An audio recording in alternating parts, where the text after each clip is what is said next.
ഹിന്ദു രാഷ്ട്രത്തിന് വില കൊടുക്കേണ്ടതാര് എന്നതാണ് നമ്മുടെ ഈ സെഷൻ്റെ ടോപ്പിക്. ഈ ചർച്ച നടക്കുന്നത് RSSൻ്റെ രാഷ്ട്രീയ സ്വയംസേവക സംഘത്തിൻ്റെ ശതാബ്ദി വർഷമാണിത്. 1925 രൂപം കൊണ്ട RSS ഇന്ന് ഇന്ത്യയുടെ രാഷ്ട്രീയ അധികാരത്തിൻ്റെ മുഖ്യ പ്രത്യയശാസ്ത്രമാണ്. ഇന്ത്യയുടെ പ്രധാനമന്ത്രിയും രാഷ്ട്രപതിയുമൊക്കെ RSSകാരാണ്. ഹിന്ദു രാഷ്ട്ര സംസ്ഥാപനമാണ് 1920 മുതൽ. 1921 VD സവർക്കർ ഹിന്ദുത്വ പ്രത്യയശാസ്ത്രം അവതരിപ്പിച്ചത് മുതൽ ഇങ്ങോട്ട് അതിനുശേഷം വന്ന ഹിന്ദുത്വ സംഘടനകളുടെ ഒരു മുഖ്യ ഐഡിയോളജി എന്ന് പറയുന്നത് ഹിന്ദു രാഷ്ട്ര സംസ്ഥാപനമാണ്. നമ്മൾ ഇപ്പോഴൊരു ഭരണഘടനാ റിപ്പബ്ലിക്കാണ്, ഹിന്ദു രാഷ്ട്രമായിട്ടില്ല. പക്ഷെ ഒരു ഡിഫാക്റ്റോ ഹിന്ദു രാഷ്ട്രമാണോ എന്ന് സംശയം ഉണ്ടാവുന്ന പലതരം സാഹചര്യങ്ങളുണ്ട്. എന്തായാലും RSSൻ്റെ ആസ്ഥാനമായ കേശവ് കുഞ്ചിരിക്കുന്ന ഡൽഹി 3 പതിറ്റാണ്ടോളം ഭരണത്തിൽ നിന്ന് പുറത്ത് നിന്നതിന് ശേഷം BJP അധികാരം പിടിച്ച ദിവസമാണ് നമ്മൾ ഹിന്ദു രാഷ്ട്രത്തിന് വില കൊടുക്കേണ്ടതാര് എന്ന വിഷയം ചർച്ച ചെയ്യുന്നത്. അതിഥികൾ നിങ്ങൾക്ക് പരിചയമുള്ളവർ തന്നെയാണ്. ഞാൻ വളരെ ദീർഘമായ ഒരു ഇൻട്രൊഡക്ഷൻ അതുകൊണ്ട് മുതിരുന്നില്ല. ശ്രീ VT ബൽറാം, ശ്രീ VK സനോജ്, ശ്രീ ഷാബു പ്രസാദ്, 3 പേരെയും ഈ ചർച്ചയിലേക്ക് സ്വാഗതം ചെയ്യുകയാണ്. ഹിന്ദു രാഷ്ട്രത്തിന് ആരാണ് വില കൊടുക്കേണ്ടത്? നമുക്ക് ഇന്ത്യയിലെ ഏറ്റവും പഴക്കം ചെന്ന രാഷ്ട്രീയ പ്രസ്ഥാനമായ ഗ്രാൻഡ് ഓൾഡ് പാർട്ടി ആയ കോൺഗ്രസിൽ നിന്ന് തന്നെ തുടങ്ങാം. ശ്രീ VT ബൽറാം, ഇന്ത്യ ഒരു ഭരണഘടനാ ജനാധിപത്യമാണ്. പക്ഷേ ചില സന്ദർഭങ്ങളിലെങ്കിലും അതൊരു മെജോറിറ്റേറിയൻ സ്റ്റേറ്റ് ആണോ എന്ന് തോന്നിക്കുന്നും ഉണ്ട്. രാഷ്ട്രീയ സ്വയംസേവക സംഘം ഒരു നൂറ്റാണ്ട് പൂർത്തിയാക്കുമ്പോൾ ഹിന്ദു രാഷ്ട്ര സ്ഥാപനം നടന്നു കഴിഞ്ഞു എന്ന് താങ്കൾ വിചാരിക്കുന്നുണ്ടോ? ചർച്ചയിൽ പങ്കെടുക്കുന്ന എല്ലാവർക്കും നമസ്കാരം. ഇതിലേക്ക് ക്ഷണിച്ച മാതൃഭൂമിക്ക് നന്ദി. ഇവിടെ വളരെ പ്രസക്തമായിട്ടുള്ളൊരു ടോപ്പിക്കാണ്. നമ്മൾ വളരെ ഗൗരവത്തിൽ ചർച്ച ചെയ്യേണ്ടുന്നൊരു കാര്യമാണ്. കാരണം ഈ തുടക്കത്തിൽ പറഞ്ഞതുപോലെ ഈ 2025 എന്ന് പറയുന്ന വർഷത്തിന് ചരിത്രത്തിൽ 3 സംഭവങ്ങളുടെ ഓർമ്മപ്പെടുത്തൽ എന്ന് പറയുന്ന ഒരു പ്രത്യേകത കൂടിയുണ്ട്. ഇവിടെ കോൺഗ്രസിൻ്റെ പ്രതിനിധിയായി ഞാൻ കടന്നു വരുമ്പോൾ തീർച്ചയായും ആ 3-ൽ 1 കോൺഗ്രസ്സുകാരനായിട്ടുള്ള എനിക്ക് മാത്രമല്ല നമുക്കെല്ലാവർക്കും അഭിമാനിക്കാൻ കഴിയുന്ന ഒന്നാണ്. ഇന്ത്യൻ നാഷണൽ കോൺഗ്രസിൻ്റെ അധ്യക്ഷ പദവിയിലേക്ക് സാക്ഷാൽ മഹാത്മാഗാന്ധി കടന്നു വന്നതിൻ്റെ 100ാം വാർഷികമാണ് 2025. മറ്റേതെങ്കിലും ഒരു രാഷ്ട്രീയ പ്രസ്ഥാനത്തിനോ മറ്റേതെങ്കിലും ഒരു സംഘടനയ്ക്കോ അങ്ങനെ ഒരു അഭിമാനം ഈ ഘട്ടത്തിൽ ഉയർത്തിപ്പിടിക്കാൻ കഴിയുമോ എന്ന് എനിക്കറിയില്ല. അപ്പോൾ അതുമായി ബന്ധപ്പെട്ട കുറേയേറെ പരിപാടികളൊക്കെ ആയിട്ടാണ് ഞങ്ങളൊരു ഭാഗത്ത് മുന്നോട്ട് പോകുന്നത്. എന്നാൽ ലോകത്തെ മറ്റൊരു തരത്തിൽ വലിയ രീതിയിൽ സ്വാധീനിച്ച ഒരു ആശയം പുറത്തു വന്നതിൻ്റെ ഒരു വർഷം കൂടിയാണത്. ഹിറ്റ്ലർ തൻ്റെ ആത്മകഥയായിട്ടുള്ള മെയിൻ ക്യാമ്പ് പ്രസിദ്ധീകരിച്ച വർഷമാണ് 1925. അതിൻ്റെ 100ാം വർഷമാണ് ഇപ്പോൾ. ആ ഹിറ്റ്ലറിൽ നിന്നും നാസി പ്രസ്ഥാനത്തിൽ നിന്നും അതിൻ്റെ ആശയങ്ങളിൽ നിന്നും അതിൻ്റെ പ്രവർത്തന രീതികളിൽ നിന്നും ഒരുപാട് പ്രചോദനം ഉൾക്കൊണ്ടുകൊണ്ടാണ് RSS എന്ന് പറയുന്നൊരു സംഘടനയും കൃത്യം 100 വർഷം മുമ്പ് ഈ രാജ്യത്ത് പിറവിയെടുത്തത്. അപ്പോൾ ഈ 3നെയും നമുക്ക് നോക്കിക്കാണുമ്പോൾ ഒന്ന്, ഞാൻ ആദ്യം സൂചിപ്പിച്ചതുപോലെ നമുക്കൊക്കെ അഭിമാനവും പ്രതീക്ഷയും ജനാധിപത്യത്തിൻ്റെ നാളിതുവരെയുള്ള ചരിത്രത്തിലെ ഏറ്റവും സന്തോഷകരമായിട്ടുള്ള ഒരു അനുഭവമായി നോക്കിക്കാണാൻ കഴിയുന്ന കാര്യമാണ് എങ്കിൽ മറ്റ് 2 കാര്യങ്ങൾ എങ്ങനെയാണ് എന്നുള്ളതും നമുക്കൊക്കെ സ്വാഭാവികമായിട്ട് തന്നെ കാണാൻ കഴിയുന്നതാണ്. അപ്പോൾ RSSൻ്റെ 100ാം വർഷത്തിലേക്ക് അവരെ അടുക്കുമ്പോൾ അല്ലെങ്കിൽ അതിൻ്റെ ആഘോഷ പരിപാടികളായിട്ട് മുന്നോട്ട് പോകുമ്പോൾ ഇവിടെ അഭിലാഷ് ചോദിച്ചൊരു ചോദ്യം ഇന്ത്യ ഒരു ഹിന്ദു രാഷ്ട്രമായി ഇതിനോടകം തന്നെ മാറിക്കഴിഞ്ഞോ എന്നുള്ളതാണ്.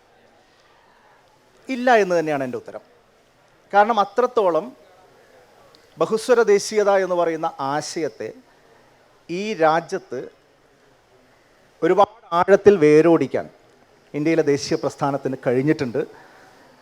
ആ ദേശീയ പ്രസ്ഥാനത്തിൻ്റെ തുടർച്ചയായി ഈ രാജ്യത്ത് നിലവിൽ വന്ന ഭരണഘടന, അത് RSSഉം അനുബന്ധ പ്രസ്ഥാനങ്ങളും എത്രത്തോളം അതിനെ അവമതിക്കാൻ ശ്രമിച്ചാലും എത്രത്തോളം അത് പൊളിച്ചെടുക്കാൻ ശ്രമിച്ചാലും ഈ സമീപകാലത്ത് അവർക്ക് ലഭിച്ച അധികാരത്തിൻ്റെ എല്ലാ സാധ്യതകളും ഉപയോഗിച്ച് ഭരണഘടന സമ്പൂർണ്ണമായി പൊളിച്ചെഴുതാൻ ശ്രമിക്കുമ്പോഴും ആ ഭരണഘടന ഇവിടെ നിലനിൽക്കുന്നു എന്നുള്ളത് കൊണ്ട് തന്നെ ഇന്ത്യ ഒരു ഹിന്ദു രാഷ്ട്രമായിട്ടില്ല, അതാവാൻ അനുവദിക്കുകയില്ല. അതാവാതിരിക്കാനുള്ള നമ്മുടെ കയ്യിലെ ഏറ്റവും വലിയ പ്രതിരോധം എന്ന് പറയുന്നത് ആ ഭരണഘടനയും അത് മുന്നോട്ട് വയ്ക്കുന്ന ബഹുസ്വര ദേശീയത എന്ന് പറയുന്ന ഒരു കാഴ്ചപ്പാടുമാണ്.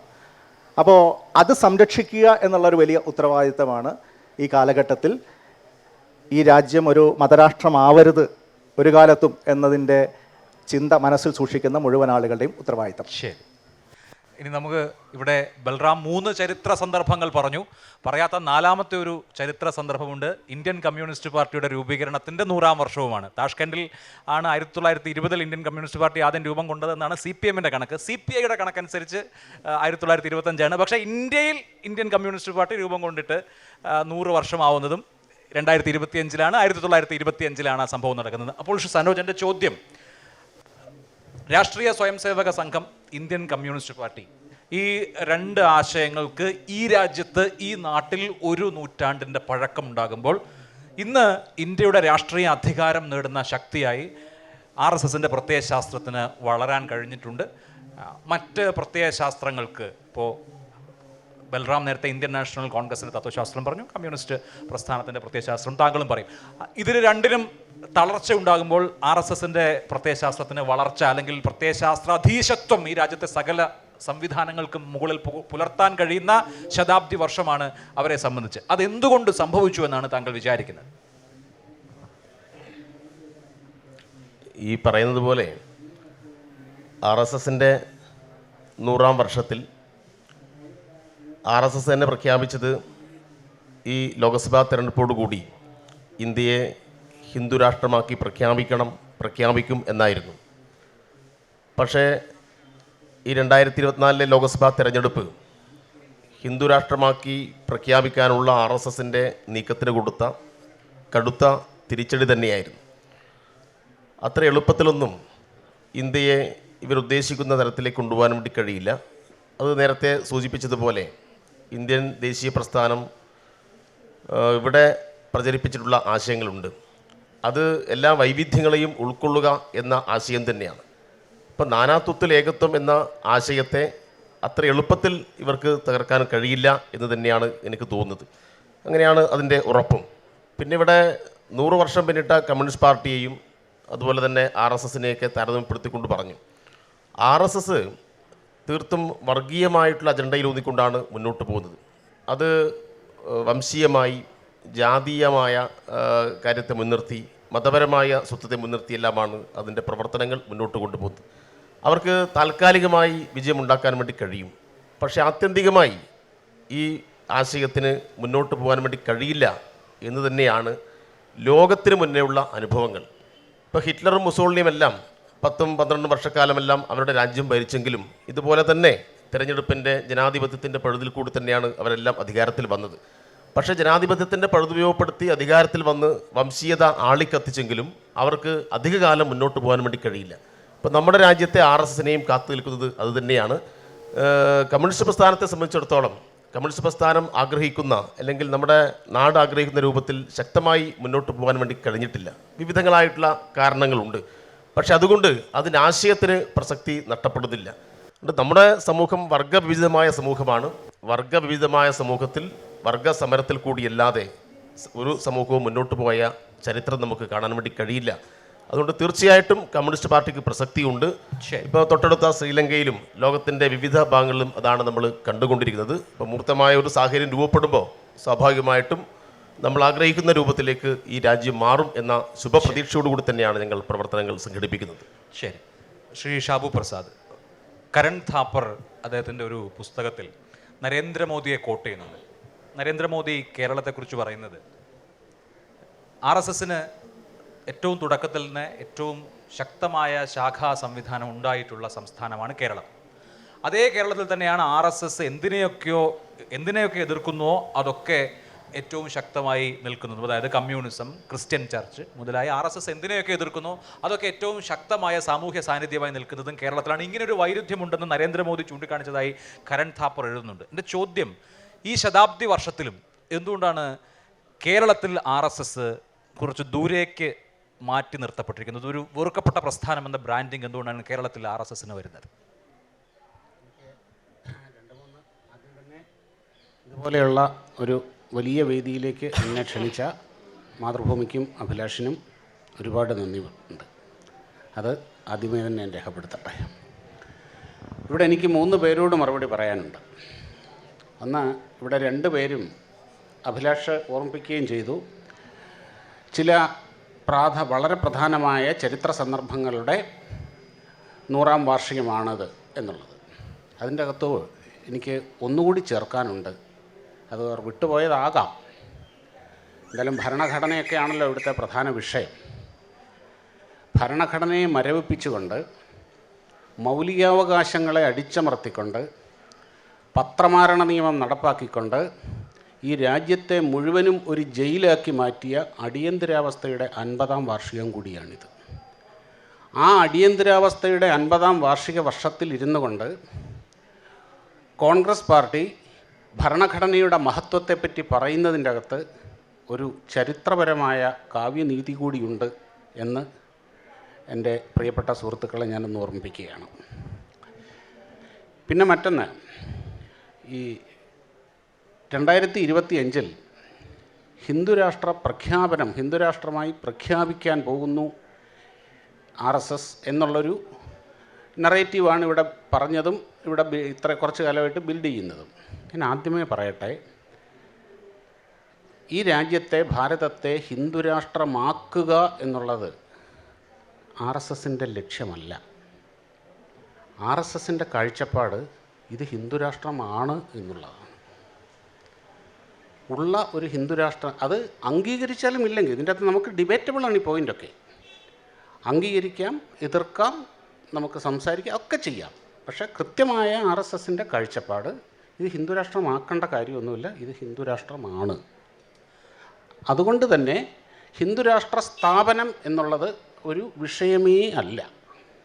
വളരെ ക്ലിയറാണത്. പിന്നെ അഭിലാഷ് ചോദിച്ച ചോദ്യം, RSS കേരളത്തിൽ ആരംഭിക്കുന്നത് 1942-ലാണ്.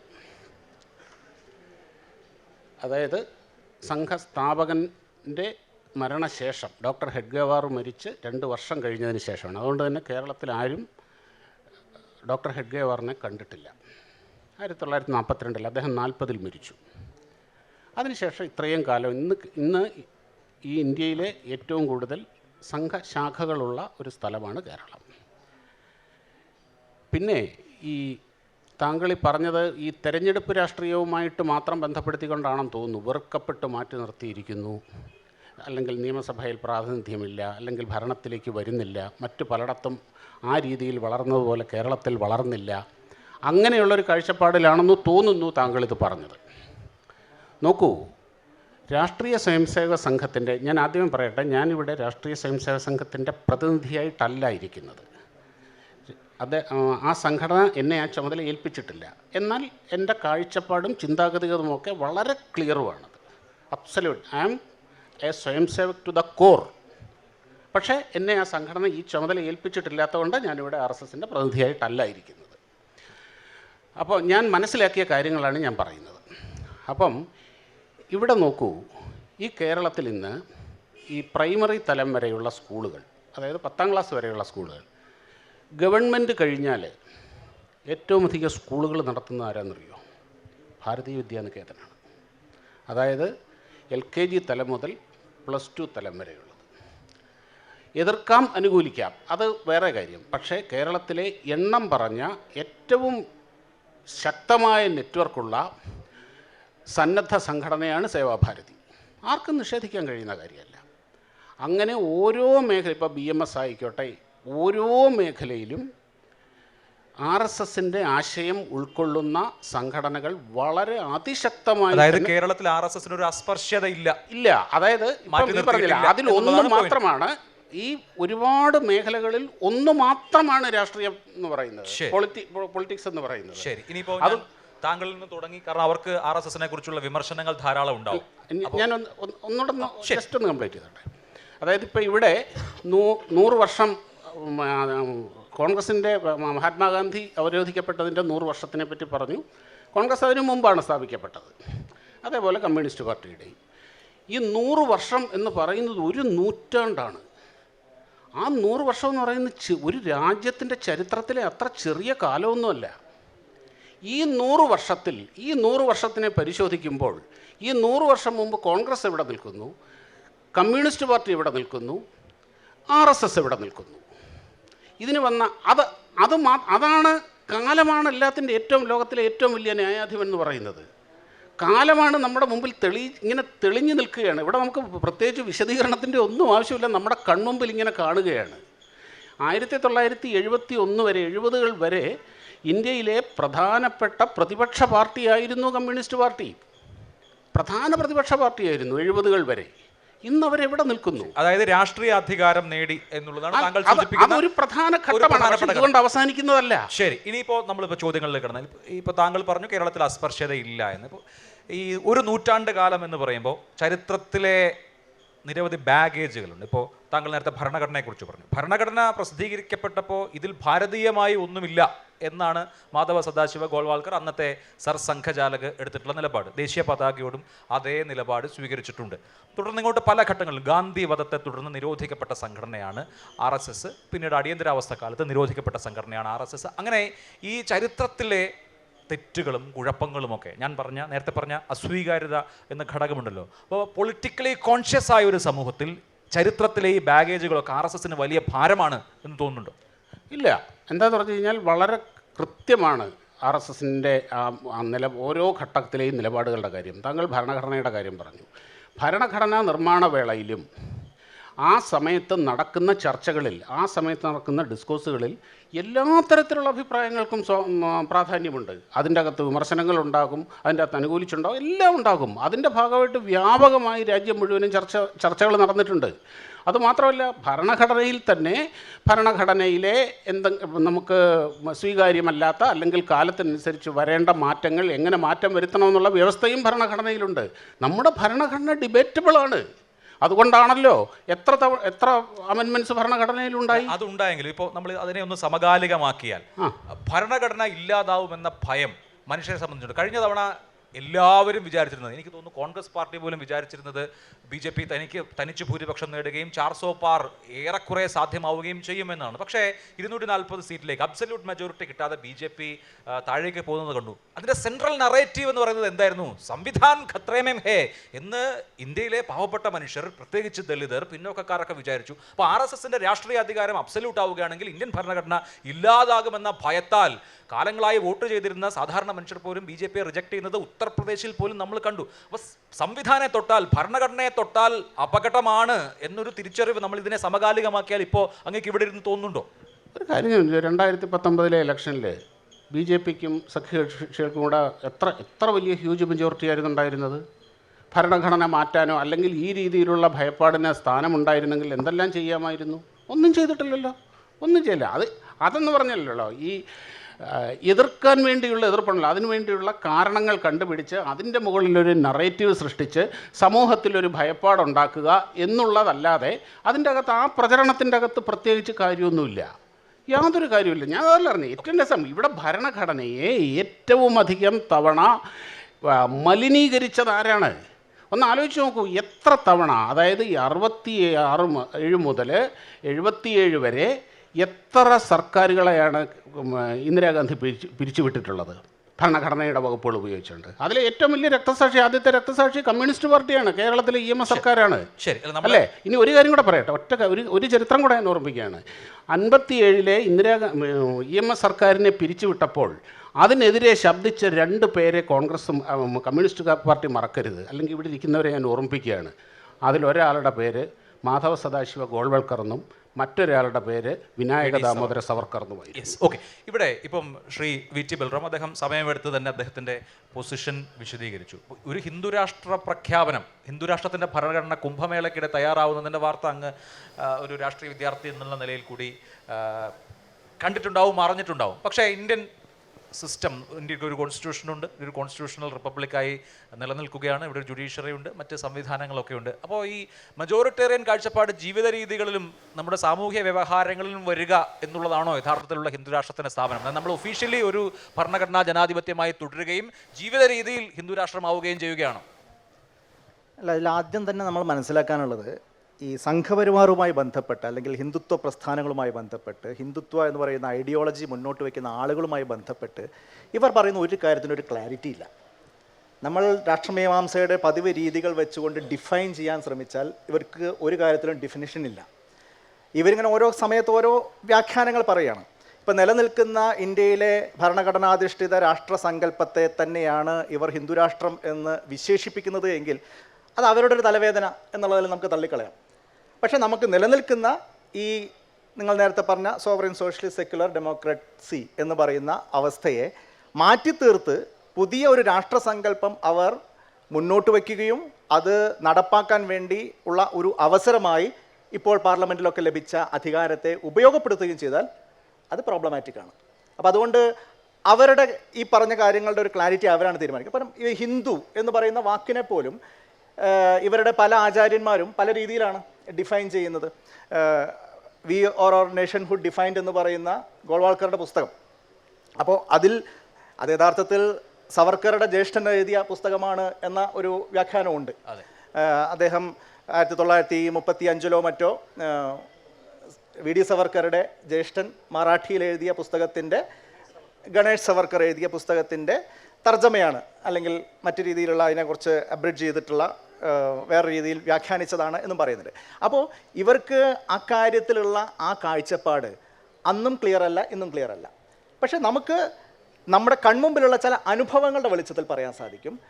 ഇവിടെ നിന്നല്ല ലോകം, നമ്മളിപ്പോൾ 2025 നിൽക്കുന്നത്. ഇനി നമുക്ക് 1975 1950 1925 പോകാൻ സാധിക്കില്ല. അതിൽ നിന്ന് പാഠം ഉൾക്കൊണ്ടുകൊണ്ട് നമുക്ക് മുന്നോട്ടാണ് പോകേണ്ടത്. ലോകത്ത് ഇനി മതരാഷ്ട്രങ്ങൾക്ക് നിലനിൽപ്പല്ല എന്നും ലോകത്തിലെ ഒരു രാജ്യത്തിനും മതാധിഷ്ഠിത ദേശീയത എന്ന് പറയുന്നത് ഗുണകരമല്ല എന്നും ഈ കഴിഞ്ഞൊരു 19 വർഷം നമ്മളെ ഒരുപാട് രാജ്യങ്ങളുടെ അനുഭവങ്ങളിൽ നിന്ന് പല കാര്യങ്ങൾ പഠിപ്പിച്ചിട്ടുണ്ട്. ഇപ്പോഴും ഇവർ ആരാണ് ഹിന്ദു, ആരാണ് ഇന്ത്യൻ, ആരെ ഇന്ത്യ എന്ന് വിളിക്കാൻ പാടുമോ, ഭാരതം എന്നാണോ വിളിക്കേണ്ടത്, ഇങ്ങനെ കാര്യങ്ങളിലേക്ക് പോകുമ്പോൾ ഇവർ പുറകോട്ടാണ് കൊണ്ടുപോകുന്നത്. അക്കാര്യത്തിൽ ആർക്കും അഭിപ്രായം ഉണ്ടാവേണ്ട കാര്യമില്ല, അക്കാര്യത്തിൽ ആർക്കും സംശയം ഉണ്ടാവേണ്ട കാര്യമില്ല. അപ്പോൾ അതുകൊണ്ടാണ് ഇവരുടെ ഈ രാഷ്ട്രസങ്കല്പം അടിസ്ഥാനപരമായിട്ട് ഫ്ലോഡ് ആണ് എന്ന് നമുക്ക് പറയേണ്ടതായിട്ട് വരുന്നത്. അപ്പോൾ അതിൽ ഈ കോൺഗ്രസും RSSും മുന്നോട്ട് വയ്ക്കുന്ന ആശയധാരകൾ സമാന്തര രേഖകളാണ്. ഒരിക്കലും കൂട്ടിമുട്ടാത്ത, ഒരിക്കലും കൂടിച്ചേരാൻ കഴിയാത്ത രണ്ട് കാഴ്ചപ്പാടുകളാണ്, രണ്ട് പ്രത്യയശാസ്ത്രങ്ങളാണ്, രണ്ട് ചിന്താധാരകളാണ്, രണ്ട് സമീപന രീതികളാണ്, രണ്ട് ചിന്താ പദ്ധതികളാണ്. നമ്മൾ ഈ കോൺഗ്രസ് ഐഡിയ ഓഫ് ഇന്ത്യ എന്ന് പറയുമ്പോൾ അത് കോൺഗ്രസ് എന്ന് പറയുന്ന ഇപ്പോഴത്തെ ഞാൻ പ്രതിനിധീകരിക്കുന്ന പാർട്ടിയുടെ മാത്രം ചിന്തയല്ല.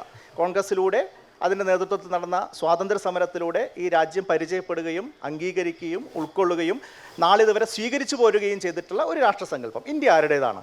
ഞങ്ങൾക്ക് കൃത്യമായിട്ടുള്ള ഉത്തരമുണ്ട്. ഇപ്പോൾ സെൻസസ് നടന്നിട്ട് കഴിഞ്ഞ കുറേ കാലമായി, 2011 നടന്നതാണ്, അതിനുശേഷം 2021 നടന്നില്ല.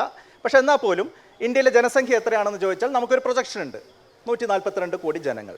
ഇന്ത്യ ആരുടേതാണെന്ന് ചോദിക്കുമ്പോൾ എനിക്ക് തോന്നുന്നു ഇവിടെ ഇരിക്കുന്ന മഹാഭൂരിപക്ഷം ആളുകൾക്കും ഒരൊറ്റ ഉത്തരവേ ഉള്ളൂ, ഈ 142 കോടി ആളുകൾക്കും തുല്യമായിട്ടുള്ളതാണ് ഇന്ത്യ. ഈ 142 കോടി ആളുകൾ പറയുമ്പോൾ സ്വാഭാവികമായിട്ട് 142 കോടി മനുഷ്യരാണ്. അത്രയധികം കാഴ്ചപ്പാടുകളുണ്ടാവും, വ്യത്യാസങ്ങളുണ്ടാവും, വൈവിധ്യങ്ങളുണ്ടാവും. അത് മതത്തിൻ്റെ കാര്യത്തിൽ മാത്രമല്ല, ആചാരത്തിൻ്റെയും അനുഷ്ഠാനങ്ങളുടെയും വിശ്വാസത്തിൻ്റെയും വസ്ത്രധാരണ രീതിയുടെയും ഭക്ഷണ രീതിയുടെയും ആഘോഷങ്ങളുടെയും ഈ പറഞ്ഞ വ്യത്യസ്തതകളൊക്കെ ഉണ്ട്.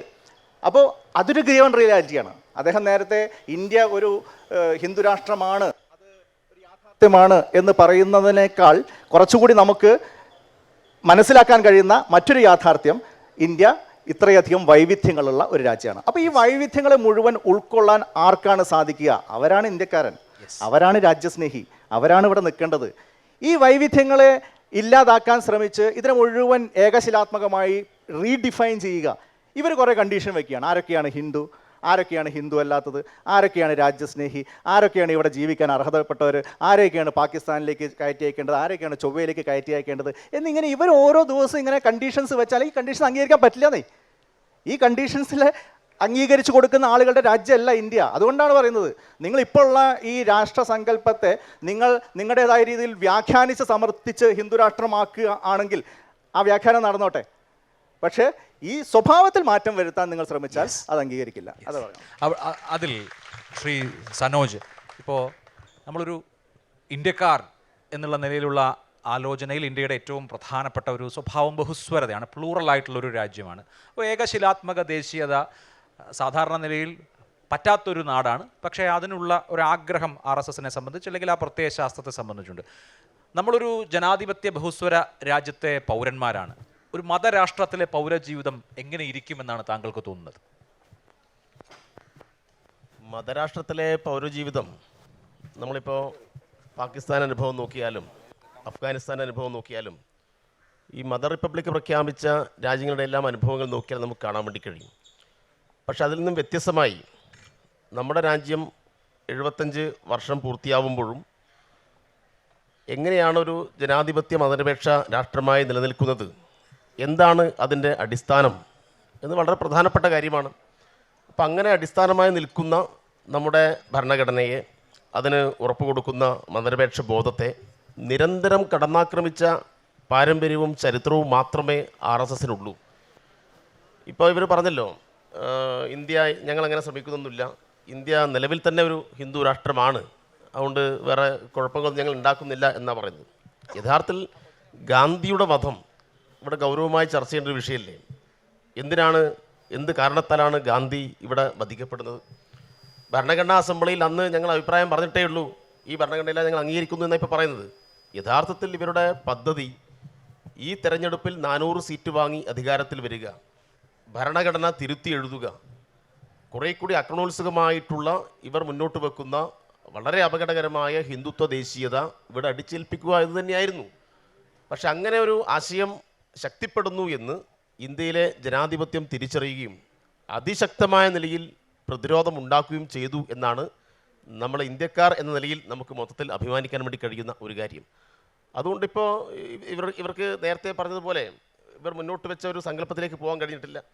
ഇപ്പോൾ കഴിഞ്ഞ 2 ബജറ്റ് അവതരിപ്പിച്ച സന്ദർഭത്തിലും ഇന്ത്യയിലെ എല്ലാ വിഭാഗം ആളുകൾക്കും മനസ്സിലായ ഒരു കാര്യം, ചില സംസ്ഥാനങ്ങൾക്കെല്ലാം പ്രത്യേകം പണം കൂടുതൽ അനുവദിച്ചു എന്നുള്ളതാണ്.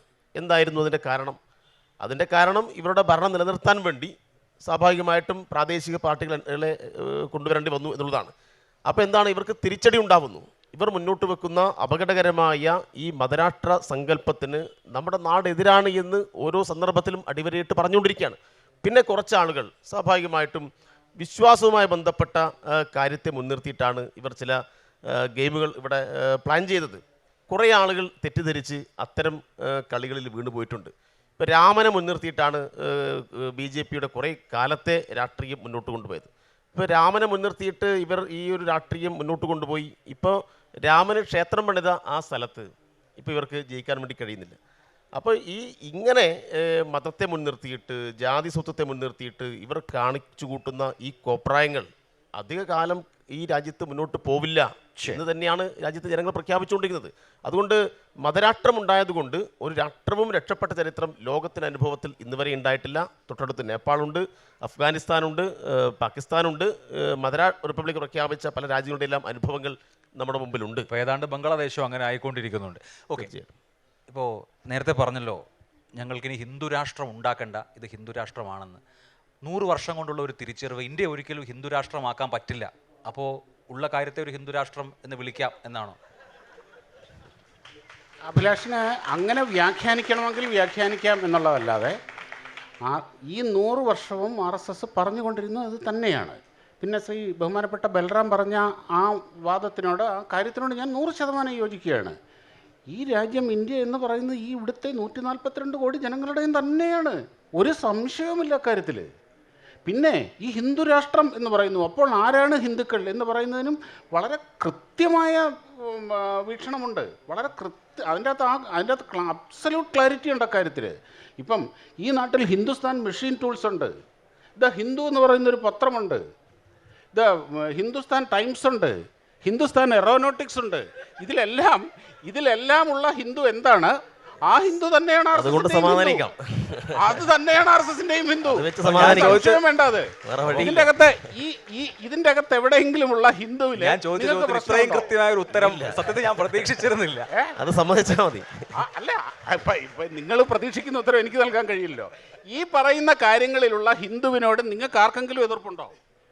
ഈ പറഞ്ഞതിൻ്റെ അകത്തെല്ലാം ഹിന്ദു ഉണ്ട്. അല്ല, എന്താണ് ആ ഹിന്ദു എന്നുള്ളതുകൊണ്ട് ഉദ്ദേശിച്ചിരിക്കുന്നത്? ആ ഹിന്ദു തന്നെയാണ് RSSന്റെ ഹിന്ദു. ആ ഹിന്ദുവിനോട് ഇപ്പൊ താങ്കൾ പറഞ്ഞ ഹിന്ദുവിനോട് എനിക്കൊരു എതിർപ്പുമില്ല, ഇവിടെ ഉള്ള ഭൂരിപക്ഷം ആളുകൾക്ക് എതിർപ്പുണ്ടാവാൻ സാധ്യതയില്ല. പക്ഷേ ശ്രീ നോക്കൂ, നേരത്തെ ബൽറാം ഉദ്ധരിച്ച പുസ്തകം ഉണ്ടല്ലോ, we or our nationhood defined. ആ പുസ്തകത്തിൽ MS ഗോൾവാൾക്കർ അങ്ങനെയല്ല ഹിന്ദുവിനെ ഡിഫൈൻ ചെയ്യുന്നത്. അദ്ദേഹം ഇസ്ലാം മതവിശ്വാസികൾ, ക്രിസ്തു മതവിശ്വാസികൾ തുടങ്ങിയ ഇതര മതവിശ്വാസികളെ ഫോറിൻ എലിമെന്റ്സ് എന്നാണ് അഡ്രസ്സ് ചെയ്യുന്നത്. അവർക്ക് ഇന്ത്യക്കാരാവണമെങ്കിൽ, ഇപ്പൊ താങ്കൾ പറഞ്ഞല്ലോ ഇന്ത്യ എന്ന് പറഞ്ഞാൽ ഹിന്ദു എന്ന് പറഞ്ഞാൽ എന്താണ്, അവർക്ക് ഇന്ത്യക്കാരാവണമെങ്കിൽ അവർ ഇന്ത്യനൈസ് ചെയ്യപ്പെടണം എന്ന് അദ്ദേഹം പറയുന്നുണ്ട്. അതായത് ഞങ്ങളുടെ ജീവിത രീതികൾ നിങ്ങളും പിന്തുടരൂ എന്നാണ് അവരോട് പറയുന്നത്. ദേശീയ പ്രസ്ഥാനത്തിന്റെ ഭാഗമായി ഇന്ത്യയിൽ സ്വാതന്ത്ര്യ സമരം ശക്തിപ്പെടുന്ന സന്ദർഭത്തിൽ എന്തായിരുന്നു നിങ്ങളുടെ നിലപാട്? ശരി, അല്ല അതിലേക്ക് വരാം. നമ്മൾ ഒരുപാട് ഡിബേറ്റ് ചെയ്തിട്ടുള്ള കാര്യം സമരത്തിൽ ഉണ്ടായിരുന്നോ ആശയപരമായി. അപ്പോൾ എന്ന് മാത്രമല്ല, അതേ പുസ്തകത്തിൽ ഹിറ്റ്ലർ ചെയ്ത കാര്യം, ഹിറ്റ്ലർ ജൂതന്മാരോട് ചെയ്തതിൽ നമുക്ക് ഒരുപാട് മനസ്സിലാക്കാനും പഠിക്കാനും പകർത്താനും ഉണ്ട് എന്നുകൂടി ആ പുസ്തകത്തിൽ അദ്ദേഹം പറയുന്നുണ്ട്. അപ്പം നിങ്ങളുടെ ഇന്ത്യക്കാരൻ അല്ലെങ്കിൽ ഹിന്ദു എന്ന സങ്കല്പം അങ്ങീ പറഞ്ഞതല്ല, അല്ലെങ്കിൽ പിന്നെ ഗോൾവാൾക്കർ തള്ളി പറയണം. ഞാൻ പറയാം, കൃത്യമായിട്ട് പറയാം. We or our nationhood defined എന്ന് പറഞ്ഞ പുസ്തകം എഴുതുന്നത് 1935-36 സമയത്താണ് അദ്ദേഹം ആ പുസ്തകം ട്രാൻസ്ലേറ്റ് ചെയ്യുന്നത്. 37-36 അതിനുശേഷമാണ് അതിനുശേഷം എന്തായാലും അതിനുശേഷമാണ് ഗോൾവാൾക്കർ RSSുമായിട്ട് ബന്ധപ്പെടുന്നതും RSSലേക്ക് വരുന്നതും. RSS അദ്ദേഹത്തിൻ്റെ ഈ we or our nationhood defined എന്നുള്ള പുസ്തകത്തിനെ RSS അംഗീകരിച്ചിട്ടില്ല. ഞാൻ പറയാം, 2006 ഗുരുജി ഗോൾവൾക്കറിൻ്റെ ജന്മശതാബ്ദി വർഷത്തിൽ ഗുരുജിയുടെ കംപ്ലീറ്റ് വർക്ക്സ് പബ്ലിഷ് ചെയ്യേണ്ടത് മലയാളത്തിലും അവൈലബിൾ ആണ് സാധനം. അതിൻ്റെ അകത്ത് ഈ വർക്കില്ല. വെക്കാൻ പറ്റില്ല എന്നുള്ളതല്ല, എന്താ പറഞ്ഞു കഴിഞ്ഞാൽ അത് RSSന്റെ വീക്ഷണമല്ല.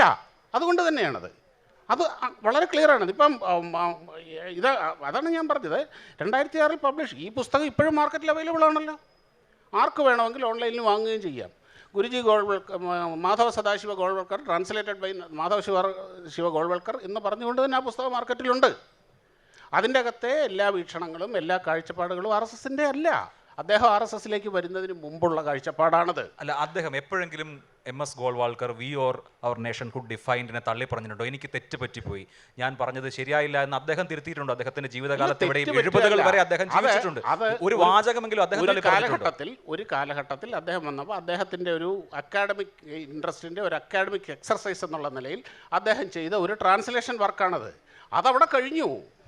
അതവിടെ കഴിഞ്ഞു.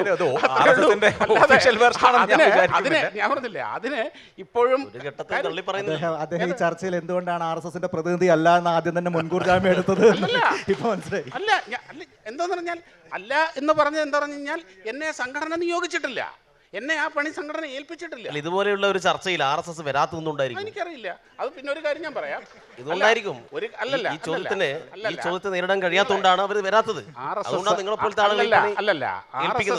RSS വളരെ നിശബ്ദമായിട്ട് പ്രവർത്തിക്കുന്ന ഒരു സംഘടനയാണ്.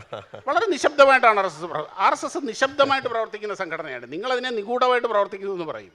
അങ്ങനെ ഇപ്പം RSS ബക്കറ്റും എടുത്ത് പിരിവ് നടത്തുന്നത് നിങ്ങൾ കണ്ടിട്ടുണ്ടോ? പൈസ കളക്ഷൻ ചെയ്യുന്നത് കണ്ടിട്ടുണ്ടോ? ഒന്നും കണ്ടിട്ടില്ലല്ലോ. അല്ല, കൊടുക്കുന്നില്ല എന്നുള്ളതല്ല. പക്ഷേ എന്താ പറഞ്ഞു കഴിഞ്ഞാൽ RSSന് അതിൻ്റേതായ സംവിധാനങ്ങളുണ്ട്, കൃത്യമായ സംവിധാനങ്ങളുണ്ട്. ഈ രാജ്യത്തെ നിയമവും ഭരണഘടനയും അനുസരിച്ച് തന്നെ പ്രവർത്തിക്കുന്ന ഒരു സംഘടനയാണ് RSS. ഈ നാട് നീളെ RSSന്റെ കാര്യാലയങ്ങളുണ്ട്. അതെല്ലാം സർക്കാരിൻ്റെ അനുമതിയോടുകൂടി ഇലക്ട്രിസിറ്റി കണക്ഷനും വാട്ടർ കണക്ഷനും എല്ലാം എടുത്ത് എല്ലാ ടാക്സും അടച്ച് ഈ നാട്ടിൽ ഏതൊരു സംഘടനയും പ്രവർത്തിക്കുന്ന എല്ലാ അവകാശങ്ങളോടുകൂടിയും സ്വാതന്ത്ര്യങ്ങളോടും കൂടിയും പ്രവർത്തിക്കുന്ന സംഘടനയാണത്. നിയമവിധേയമായി തന്നെ പ്രവർത്തിക്കുന്ന സംഘടനയാണ് അത്. ഒച്ചയും വിളിയും ബഹളമൊന്നും ഉണ്ടാക്കാറില്ല, ബക്കറ്റ് വരി നടത്താറില്ല, അല്ലെങ്കിൽ അതുപോലുള്ള കാര്യങ്ങൾ ചെയ്യാറില്ല എന്നുള്ളത് കൊണ്ട് അതിൻ്റെ രീതി അതാണ്, സിസ്റ്റം അതാണ്. ഇപ്പോൾ നോക്കൂ, പക്ഷേ ഞാൻ നേരത്തെ പറഞ്ഞു ഗാന്ധി വധത്തെ തുടർന്ന് നിരോധിക്കപ്പെട്ട കാര്യം നമ്മൾ നേരത്തെ സൂചിപ്പിച്ചു. അല്ല, ഞാൻ ആ ചരിത്രത്തിലേക്ക് പോകാനുള്ള സംഗതിയല്ല. നമ്മുടെ നാട്ടിൽ നടന്ന പരാമർശിക്കപ്പെട്ടു, അപ്പോൾ എനിക്കത് പറഞ്ഞു. അല്ല, പറഞ്ഞു, കുഴപ്പമില്ല. ഇതിൽ ഇപ്പോൾ നമ്മുടെ നാട്ടിൽ കമ്മീഷൻസ് ഓഫ് എൻക്വയറീസ് ആക്ട് അനുസരിച്ച് രൂപം കൊണ്ട വിവിധ ജുഡീഷ്യൽ കമ്മീഷനുകൾ ഭഗൽപൂർ, ഭീവണ്ടി അടക്കമുള്ള കലാപക്കേസുകളിൽ പ്രതിസ്ഥാനത്ത് നിർത്തിയ സംഘടന കൂടിയാണ് അങ്ങ് വളരെ നിശബ്ദമായി വളരെ പതുക്കെ മെല്ലെ പ്രവർത്തിക്കുന്ന സംഘടന എന്ന് പറഞ്ഞത്. ഇപ്പോൾ ഒരു കാര്യമുണ്ട്, ഇവിടെ അടിയന്തരാവസ്ഥക്കാലത്ത് എന്തിനാണ് RSSനെ നിരോധിച്ചത്? അടിയന്തരാവസ്ഥയിൽ RSSനെ നിരോധിച്ചത് എന്തിനാണ്? പല സംഘടനകളെ നിരോധിച്ചു. ഇപ്പം മഹാത്മാഗാന്ധി വധത്തിന് ശേഷം RSSനെ നിരോധിച്ചു. പക്ഷേ ഒരു കാര്യമുണ്ട്, ആ മഹാത്മാഗാന്ധി വധത്തിൽ നേരിട്ട് പങ്കുള്ള സംഘടനയാണ് ഹിന്ദു മഹാസഭ. ഈ പ്രതികളെല്ലാം ഹിന്ദു മഹാസഭാ മെമ്പേഴ്സായിരുന്നു. ആ ഹിന്ദു മഹാസഭയെ നിരോധിച്ചോ? അതും മാത്രമല്ല, അന്ന് ഹിന്ദു മഹാസഭയുടെ അധ്യക്ഷനായിരുന്ന ആളിനെ ഈ മഹാത്മാഗാന്ധി വധം കഴിഞ്ഞ് 2 മാസം കഴിഞ്ഞപ്പോൾ NC ചാറ്റർജിയെ കൽക്കട്ട ഹൈക്കോടതി ജഡ്ജിയായിട്ട് നിയമിച്ചു ജവഹർലാൽ നെഹ്റു. ആ ചാറ്റർജി 52-ലെ തെരഞ്ഞെടുപ്പിൽ തെരഞ്ഞെടുക്കപ്പെട്ട് പാർലമെൻറ്റിൽ വന്നു. ഗാന്ധിവധം കഴിഞ്ഞ് 4 വർഷം കഴിഞ്ഞപ്പോൾ ആരുടെയെങ്കിലും പുരികെ മനങ്ങിയോ? ആരെങ്കിലും മിണ്ടിയോ? ഈ പ്രതികളുടെ, ഈ ക്രൂരകൃത്യം ചെയ്ത പ്രതികളുടെ പരമോന്നത നേതാവ് പാർലമെൻറ്റിൽ സത്യപ്രതിജ്ഞ ചെയ്തു. അതിനുശേഷം ആ മനുഷ്യൻ പാർലമെൻറ്റിൽ എത്തുന്നത് കമ്മ്യൂണിസ്റ്റ് പാർട്ടിയുടെ പ്രതിനിധിയായിട്ടാണ്. 71-ൽ ആ മനുഷ്യന് വയ്യാതായി കഴിഞ്ഞപ്പോൾ ആ മനുഷ്യൻ്റെ മകനായതുകൊണ്ട് മാത്രം ഒരു രാഷ്ട്രീയ പ്രവർത്തന പരിചയവുമില്ലാത്ത ഒരാളാണ് അദ്ദേഹത്തിൻ്റെ പിൻഗാമിയായത്. ആ പേരെല്ലാവർക്കും അറിയാം. അദ്ദേഹം പിന്നീട് പ്രഗത്ഭനായ പാർലമെൻറ്റേറിയനായി. പക്ഷേ സോമനാഥ് ചാറ്റർജി ആദ്യമായി പാർലമെൻറ്റിലേക്ക് ജയിച്ചു വരുമ്പോൾ ഒരു ദിവസത്തെ പോലും രാഷ്ട്രീയ പ്രവർത്തന പരിചയമില്ല. അപ്പോൾ നിൽക്കേ, ഈ ചരിത്രങ്ങൾ ഇതെന്തുകൊണ്ട് ഇത് നമ്മുടെ കൺമുമ്പിൽ അവൈലബിളാണ്. ഒരു ഫിംഗർ ടച്ചിൽ നിങ്ങൾക്ക് ഓരോരുത്തർക്കും അവൈലബിളാണ്. എന്തുകൊണ്ട് ഈ ഗാന്ധിവധത്തിലെ പ്രതികളുടെ പരമാചാര്യനെ ഇന്ത്യൻ ജുഡീഷ്യറിയുടെ തലപ്പത്തേക്ക് നെഹ്റു എന്തിനു നിയോഗിച്ചു? അല്ല, ഇതിൽ ഒന്ന് ചരിത്രം പിക്കാൻ ചൂസ് ചെയ്യുന്നതിന് പ്രശ്നമുണ്ട്. ഒന്ന്, അന്നത്തെ ഹിന്ദു മഹാസഭയുടെ ഏറ്റവും വലിയ നേതാവ് ശ്യാമപ്രസാദ് മുഖർജി ആയിരുന്നു. ആ ശ്യാമപ്രസാദ് മുഖർജിയാണ് ഭാരതീയ ജനസംഘം സ്ഥാപിച്ചത്. ആ ഭാരതീയ ജനസംഘത്തിന് ഇന്നത്തെ പേരാണ് BJP. ശ്യാമപ്രസാദ് മുഖർജി,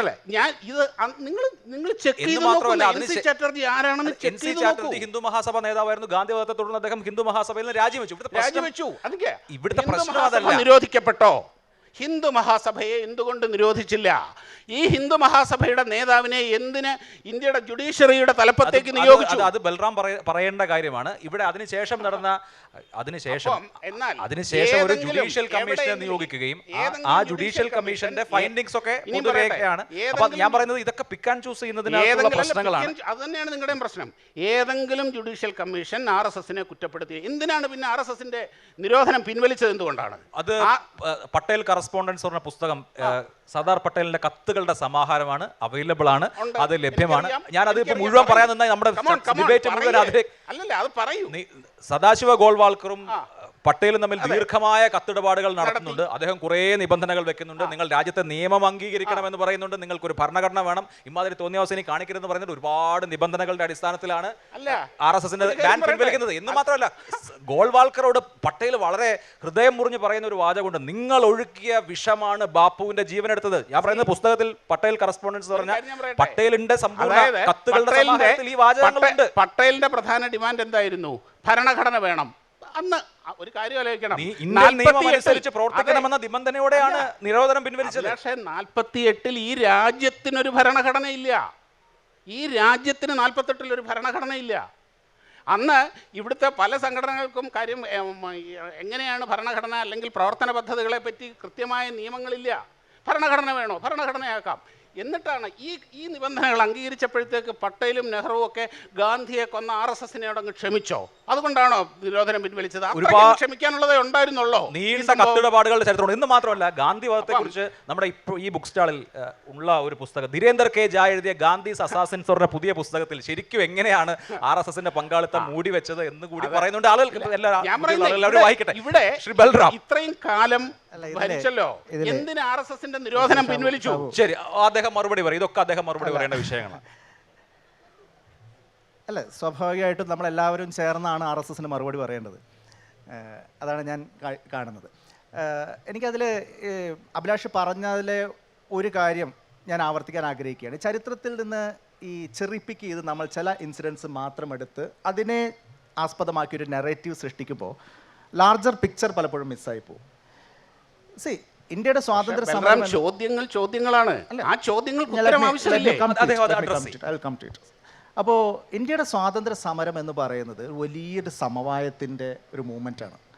അഭിപ്രായ വ്യത്യാസമുള്ള ആളുകളെ മുഴുവൻ അവരുടെ അഭിപ്രായ വ്യത്യാസങ്ങൾ നിലനിർത്തുമ്പോഴും പരമാവധി എങ്ങനെയാണ് ചേർത്ത് പിടിക്കുക എന്നുള്ളൊരു വലിയൊരു പരിശ്രമമാണ്.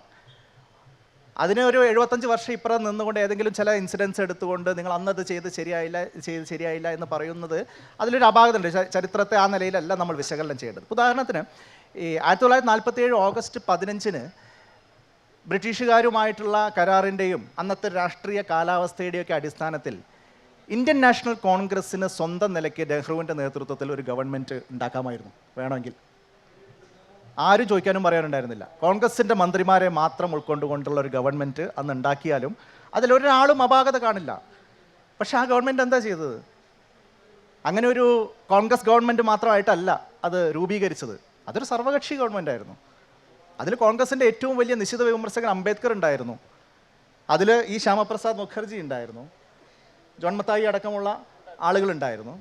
ഇവരൊന്നും എസ്റ്റാബ്ലിഷ് കോൺഗ്രസ്സുകാരോ അല്ല, പലരും കോൺഗ്രസ് വിരോധികളോ കോൺഗ്രസിൻ്റെ നിശ്ചിത വിമർശകരുമാണ്.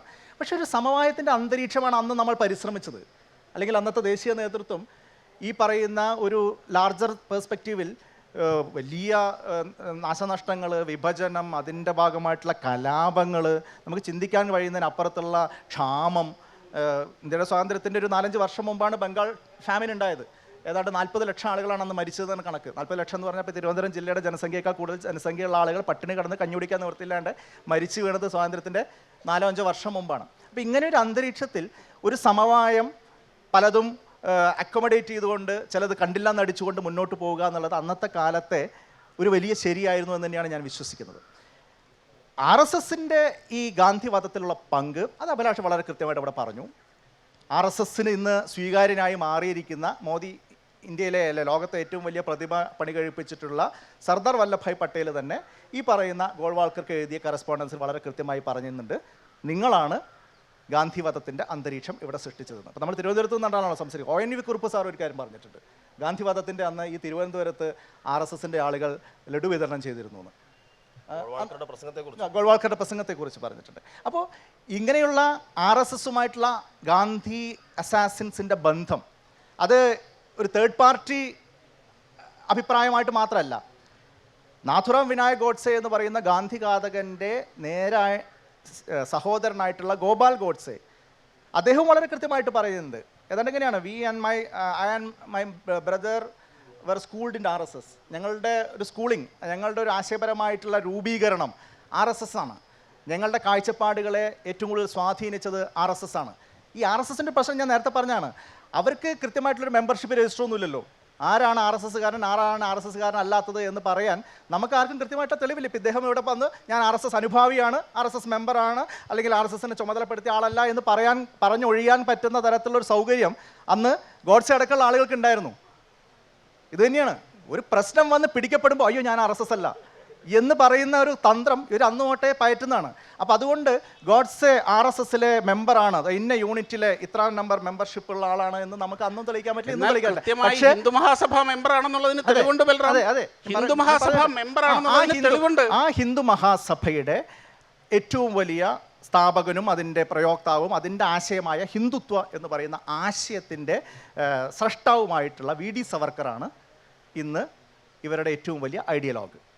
നരേന്ദ്രമോദിയുടെയും അമിത്ഷായുടെയും ഒക്കെ അവർ പ്രധാനമന്ത്രി, ആഭ്യന്തരമന്ത്രി എന്ന നിലയിൽ അവരുടെ ഔദ്യോഗിക ഫേസ്ബുക്ക് പേജിലൊക്കെ പോയി നോക്കിയാൽ അവരുടെ ഓഫീസിലിരിക്കുന്ന ഫോട്ടോ കാണുമ്പോൾ അതിൻ്റെ പുറകിൽ ഒരു ഫോട്ടോ നമ്മൾ ഗവൺമെന്റ് ഓഫീസിലൊക്കെ ഉണ്ടാവുമല്ലോ, അതിൽ ഗാന്ധിയുടെ ഓഫീസ്, ഗാന്ധിയുടെയോ മറ്റാരുടെയോ ഫോട്ടോ അല്ല, രാഷ്ട്രപിതാവിന്റെ ഈ VD സവർക്കറുടെ ഫോട്ടോ ആണ്.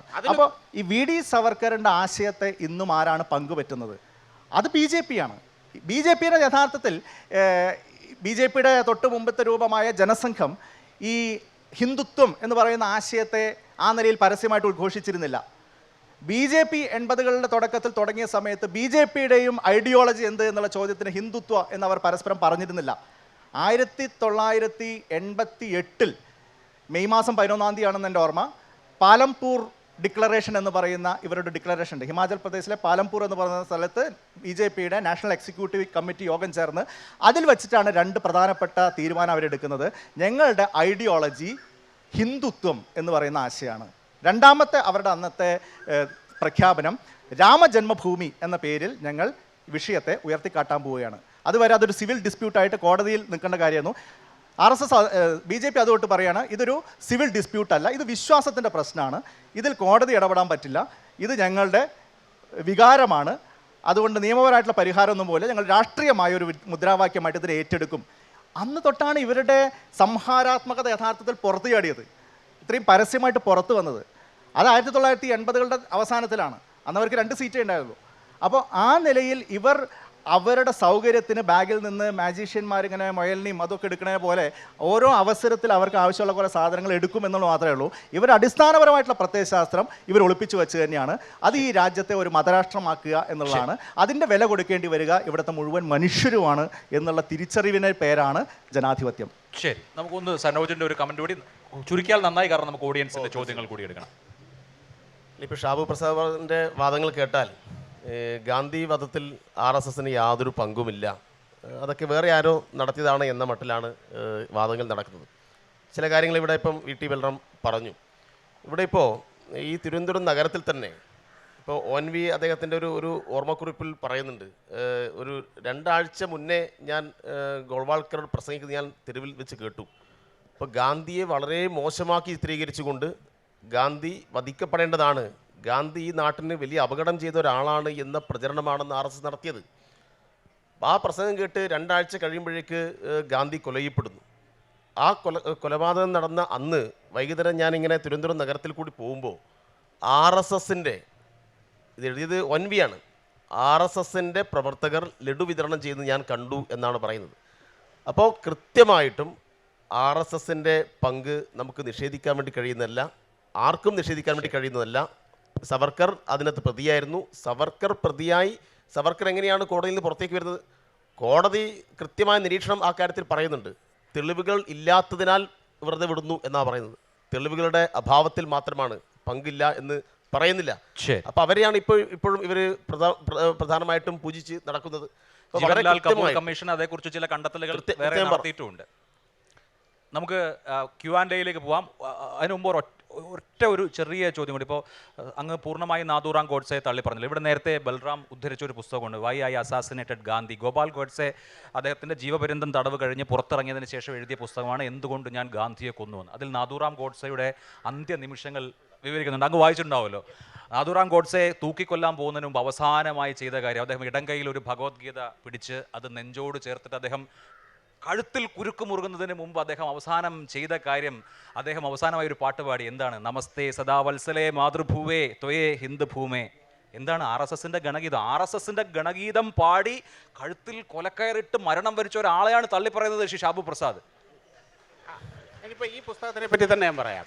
ഇത് ഗോഡ്സെയുടെ ഒരു കോടതിയിൽ കൊടുത്ത ഒരു മൊഴിയുണ്ട്, may it please your honour എന്ന് പറഞ്ഞിട്ട് അതുണ്ട്. അതിനുശേഷം ഇത് 94-ന് ശേഷം ഇത് വൈ ഐ കിൽഡ് ഗാന്ധി എന്ന് പറഞ്ഞിട്ട് അത് കുറച്ചുകൂടെ വിപുലീകരിച്ചിറക്കി. അതിൻ്റെ നല്ല രസമാണ് ആ പുസ്തകം മുഴുവൻ വായിക്കുമ്പം. അതിൻ്റെ എഡിറ്റിങ്ങിൻ്റെ അകത്തൊക്കെ വന്ന ഓരോ അബദ്ധങ്ങളാണ് പറയുന്നത്. ഞാൻ ചില 1-2 കാര്യങ്ങൾ ഞാൻ പറയാം. നിങ്ങൾ കേട്ടിട്ട് നിങ്ങൾ യുക്തി കൊണ്ട് വിലയിരുത്തിയാൽ മതി, വേറൊന്നും വേണ്ട. അതിൽ പറയുന്നു, ഈ ഗോപാൽ ഗോഡ്സെ പറയുകയാണ്, അന്ന് വെളുപ്പിനെ ഇദ്ദേഹത്തിനെ തൂക്കിക്കൊല്ലാനായിട്ട് കൊണ്ടുപോകുമ്പോൾ അഖണ്ഡ ഭാരത് അമർ രഹേ എന്ന് ഉറക്ക വിളിച്ചിരുന്നു. നമസ്തേ സദാവത്സലേ മാതൃഭൂമേ എന്ന പ്രാർത്ഥന ചൊല്ലിയിരുന്നു. സംഘപ്രാർത്ഥന. അങ്ങനെ അവരെ തൂക്കുമരത്തിലേക്ക് കൊണ്ടുപോകുമ്പോൾ ആ വെളുപ്പാങ്കാലത്ത് തൂക്കുമരത്തിൽ, ഈ പുസ്തകത്തിൻ്റെ അകത്ത് പറയുന്നതാണ്, നവംബർ 15-നാണ് ഇവരെ തൂക്കിലേറ്റുന്നത്. നവംബർ 15 എന്ന് പറയുന്ന ഉത്തരേന്ത്യയിലെ ശീതകാലമാണ്. ഒരു 8 മണിയെങ്കിലും ആകാതെ സൂര്യൻ ഉദിക്കില്ല. അത് ഇതും പറയുന്നുണ്ട്. അങ്ങനെ ഉയർന്നു വരുന്ന സൂര്യനെ നോക്കി ഗോഡ്സെ പറഞ്ഞു, ഇത് നമ്മുടെ അവസാനത്തെ പ്രഭാതമാണ് എന്ന് പറഞ്ഞു. ആ വെളുപ്പാങ്കാലത്ത് 5 മണിക്ക് ഉയർന്നു വരുന്ന സൂര്യനെ നോക്കി ഇദ്ദേഹം ഇത് പറഞ്ഞു വന്നു. ഈ പുസ്തകത്തിൻ്റെ അത് പറയുന്നതാണ്, പുസ്തകം അവൈലബിൾ ആണ്, വായിക്കാം. പിന്നെന്നാ ഇനിയും വേറൊരു രസം, ഇതൊക്കെ പറഞ്ഞിട്ട് ഈ പുസ്തകത്തിൻ്റെ ഏറ്റവും അവസാനം ജസ്റ്റിസ് ഖോസ്ലയുടെ ഒരു ഇതുണ്ട്. ആരാ ഈ ജസ്റ്റിസ് ഖോസ്ല എന്നറിയോ? ഷിംല ഹൈക്കോടതിയിലെ ഈ കേസ് കൈകാര്യം ചെയ്ത ആളാണ്, ജഡ്ജിയാണ്. അദ്ദേഹമാണ് ആ കേസ് കൺഫേം ചെയ്യുന്നത്. ആ ഖോസ്ലെ അവിടെ സന്നിഹിതനായിരുന്നു. പിന്നെ വേറൊന്ന്, ഈ പ്രതികളെ തൂക്കിക്കൊല്ലാൻ പോകുമ്പോൾ നാട്ടുകാരെ മുഴുവൻ വിളിച്ചിട്ടാണ് ഗോപാൽ ഗോഡ്സെയൊക്കെ എടുത്ത് നിർത്തിയിട്ടാണ് കൊണ്ടുപോകുന്നത്. അതൊന്ന് എഴുതി, അതാ ഞാൻ പറഞ്ഞത്. ഞാൻ പറഞ്ഞു, നിങ്ങൾ യുക്തി കൊണ്ട് ചിന്തിക്കുക. ഈ ഖോസ്ലെ എഴുതി എന്താണെന്നറിയാവോ? ആ പുസ്തകത്തിൻ്റെ അവസാനം, അതാ ഞാൻ പറഞ്ഞു, ഈ പുസ്തകത്തിൻ്റെ അകത്ത് എഡിറ്റിങ്ങിൻ്റെ അകത്ത് വന്ന പ്രശ്നമാണത്. ആ പ്രഭാതത്തിൽ ഇവർ 2 പേരും തളർന്ന് ഭയചകിതരായിരുന്നു. കൈകൾ പിന്നിൽ ബന്ധിച്ച് ഇവരെ കൊണ്ടുപോകുമ്പോൾ ഒരാൾ തളർന്ന ശബ്ദത്തിൽ അഖണ്ഡ ഭാരതെന്നും മറ്റേയാൾ അമർ രഹെന്നും തളർന്ന് വിളിഞ്ഞു. അതായത് കൊലക്കയറിൻ്റെ മുമ്പിൽ ഭയചകിതരായ 2 പേരെ ജസ്റ്റിസ് ഖോസ്ലെ ഈ പുസ്തകത്തിൻ്റെ അകത്ത് വരച്ച് കാട്ടിയിട്ടുണ്ട്. ആ പുസ്തകം നിങ്ങൾ വായിക്കൂ. ശരി, എന്തായാലും അതിൻ്റെ അകത്തുണ്ട്. അതായത് ഗോപാൽ ഗോഡ്സെയെ സംബന്ധിച്ച് ഗോപാൽ ഗോഡ്സെ വേറൊന്നുകൂടെ പറഞ്ഞിട്ടുണ്ട്. അവർ എന്ത് കാര്യവാഹായിരുന്നു, എന്തോ ഒരു കാര്യവാഹ്, ഞങ്ങൾ RSSലാണ് വളർന്നത് അല്ലല്ല, ഒരു പദവിയും പറയുന്നുണ്ട്. RSSന് അങ്ങനെ ഒരു പദവിയേ ഇല്ല. ശരി, RSSന് അങ്ങനെ RSSന്റെ പദവിയൊന്നും ആർക്കും മനസ്സിലാവില്ല. പിന്നെ വേറൊന്ന് ആർക്ക് മനസ്സിലാവാൻ, എല്ലാം വേറൊന്ന് നാട്ടുകാർക്ക് ആർക്കും അറിയാവൂ RSSന്റെ ഒരു പ്രദേശത്തെ ഒരു ഭാരവാഹിയുടെ പദവിയുടെ പേര്. ഇനി മറ്റൊന്നുകൂടി RSSന്റെ പദവികളൊക്കെ പ്രാന്തപ്രമുഖൻ എന്നൊക്കെ കേട്ടാൽ നമ്മൾ വിചാരിക്കും വലിയ പ്രാന്തന്മാരുടെയാണ്. അല്ല, അത് കുഴപ്പമില്ല. അത് നിങ്ങളുടെ ചിന്താഗതി അനുസരിച്ച് നിങ്ങൾക്ക് എന്ത് വേണം വിചാരിക്കാം. അതിൻ്റെ അകത്തൊന്നും പ്രശ്നമൊന്നുമില്ല, വിചാരിച്ചോളൂ. അതല്ല പറഞ്ഞേ, ഈ ഗോപാൽ ഗോഡ്സെയുടെ ഉദ്ദേശം എന്ന് പറഞ്ഞില്ലേ, RSS ആ കാലത്ത് തന്നെ ഗുരുജിയുടെ ഈ വധത്തിൻ്റെ വന്നപ്പോൾ തന്നെ ആ നിമിഷം തന്നെ ഇവരെ മുഴുവനും അങ്ങേയറ്റം തള്ളിക്കളയുകയാണ് ചെയ്തിട്ടുള്ളത്. അങ്ങനെ ഇവർ RSSകാരായിരുന്നെങ്കിൽ ഇവരെ ഇത്ര ക്രൂരമായി അവഗണിച്ച് കളഞ്ഞ ഒരു സംഘടന ഇവർ പിന്നെന്തിനു സപ്പോർട്ട് ചെയ്യണമെന്ന്? അതിലാണല്ലോ ഞാൻ ചോദിച്ച ചോദ്യം. അങ്ങനെ ഒരു അതാ പറഞ്ഞത്. ഇവർക്ക് ഗാന്ധി വധത്തെ ന്യായീകരിച്ച എത്ര ആളുകൾ BJP ടിക്കറ്റ് കൊടുത്ത് മത്സരിപ്പിച്ചു? ശരി, നമുക്ക് ഓഡിയൻസിന്റെ ചോദ്യങ്ങളിലേക്ക് പോകാം. ചോദിക്കും. നമസ്കാരം, എൻ്റെ പേര് രജിൽ, ഞാൻ കണ്ണൂർ ജില്ലാ സ്വദേശിയാണ്. ശ്രീ സാബു പ്രസാദിനോടാണ് ചോദ്യം. നമ്മൾ കുറച്ച് നാൾ മുൻപ് പിന്നെ ഈ ഗാന്ധിയുടെ ഫോട്ടോയിൽ വെടിവെച്ചുകൊണ്ട് മാലയിടുന്നൊരു ഫോട്ടോ കണ്ടു, ഹിന്ദു മഹാസഭയുടെ ഒരു നേതാവ്. അതിനുശേഷം ഇപ്പം നമ്മൾ കാണുന്നത് ഗാന്ധിജിയുടെ വധത്തെ ന്യായീകരിച്ചുകൊണ്ട് ഫേസ്ബുക്കിൽ ഒരാളിട്ട പോസ്റ്റും കണ്ടു. അപ്പം നമ്മൾ 100 കോടി ജനങ്ങൾ രാഷ്ട്രപിതാവായി കരുതുന്ന ഒരു സാത്വികനായ മനുഷ്യനെ പറ്റിയിട്ട് ഇത്തരത്തിൽ പോസ്റ്റുകൾ ഇടുമ്പോൾ അത് ജനങ്ങളെ നോവിക്കുന്ന എന്താണ് ഒരു ഭരിക്കുന്ന പാർട്ടിക്ക് തിരിച്ചറിയാത്തത്? അതുപോലെ സനോജിനോട് കൂടി എന്നോട് ഒരു ചെറിയ ചോദ്യം കണക്ട് ചെയ്ത് ചോദിക്കുവാണ്. ഇപ്പം നമ്മളിപ്പോൾ BJPയുടെ നയങ്ങൾ നമ്മൾ എതിർക്കുന്നത് പറയുമ്പോൾ നിങ്ങൾ ചിലപ്പോഴൊക്കെ BJPയുടെ ഒരു സോഫ്റ്റ് കോർണർ എടുക്കുന്ന ഒരു പ്രതീതി ജനങ്ങൾക്ക് ഉണ്ടാകുന്നുണ്ട്. അതിപ്പോൾ നിങ്ങളൊരു മലപ്പുറത്ത് ഒരു പ്രസ്ഥാനം. നമുക്ക് എല്ലാ ചോദ്യങ്ങളും ഒരുമിച്ച് ഉത്തരം എല്ലാത്തിനും നമുക്ക് ഒരുമിച്ച് ഇല്ലെങ്കിൽ സമയം ഇല്ല, കുറച്ച് ചോദ്യങ്ങൾ ഉണ്ടാവും. ചോദ്യത്തിന് എല്ലാത്തിനോട് ഒരുമിച്ച് മറുപടി പറയാം, സമയപരിമിതി ഉള്ളതുകൊണ്ടാണ്. എല്ലാ ചോദ്യങ്ങളും ചിലപ്പോൾ ഓർത്തൊന്നും വരില്ല, അതുകൊണ്ടാണ്. സാറില്ല, നമുക്കത് നോക്കാം. ഒരുപാട് ചോദ്യങ്ങൾ എടുക്കാനുള്ള സമയമില്ല. ഓക്കെ.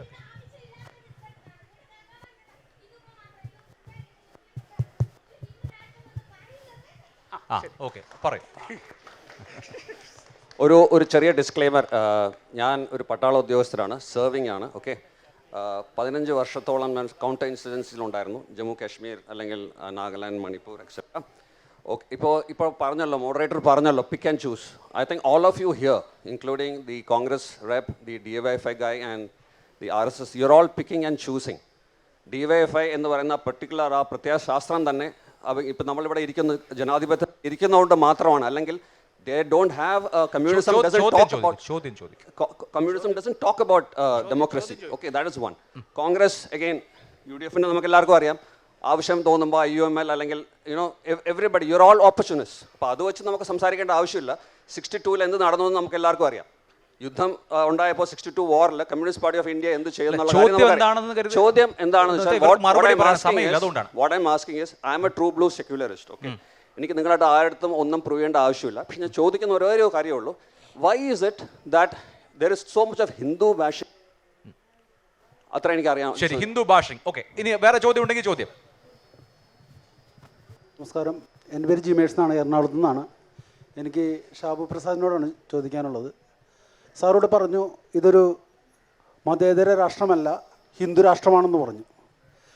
താങ്കൾ പറഞ്ഞു ഹിന്ദു രാഷ്ട്രം മനുസ്മൃതിയിൽ പറയുന്ന വർണ്ണവ്യവസ്ഥകളിൽ നിലനിൽക്കുന്ന ഹിന്ദുക്കളെ മാത്രമാണോ ഉദ്ദേശിച്ചതെന്നൊന്ന് വ്യക്തമാക്കണം. ശരി, ഓക്കെ, മറുപടിയിലേക്ക് പോവാം.